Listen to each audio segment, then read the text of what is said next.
triathlon is a very unique sport. It's made up of 3 disciplines, obviously swimming, biking and running, but it's how you put these together that makes up the single discipline of triathlon. I think that's important to remember for racing and very important for training. It's not training those 3 disciplines in isolation.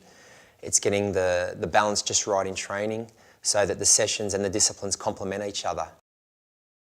Consistency is very important, I think, with everything in triathlon. Not only diet and nutrition, having a sort of a consistent, balanced strategy there, but also with your training. It's very important to have a consistent approach in terms of building your fitness.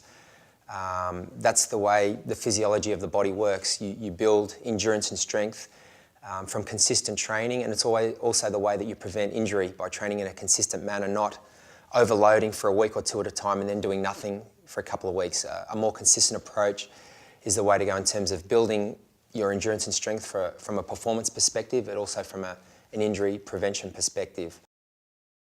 One of my favourite pillars of Ironman triathlon is endurance. Ultimately, it's an endurance event, and you need to build your endurance up in a consistent fashion over a number of weeks and a number of years. So it's important to be able to cover the distance, but also it's a race as well. You want to cover the distance as quickly as possible. So you need to build your endurance in a consistent fashion, prevent injury and stay healthy. It's important to be adaptable within your training. Obviously training in different conditions, different climates, and also you need to be adaptable within races. You're training for races in different climates, on different courses, hilly courses, flat courses, could be windy, hot and humid. So you need an adaptability there. And I think also an adaptability on a personal level within your life. Life circumstances change, and you need sort of that flexibility to remain consistent and to perform at the level that you wish to perform at.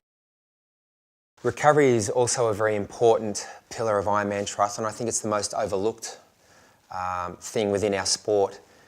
We touched on consistency and adaptability, and I think tying into both of those things is recovering well. You can't have great consistency unless you recover well between sessions and between weeks, from week to week. And I feel a lot of triathletes, myself included, often overlook it. It becomes the least important on your list of priorities, but I think that needs to change. If you want to have a good long-term build-up to a race, it's important to get through sessions as well as possible and hit your benchmarks or your KPIs, but you also need to recover well so that the next session can be as good as it can be. There's lots of things you can do and implement into your daily routine to help your training.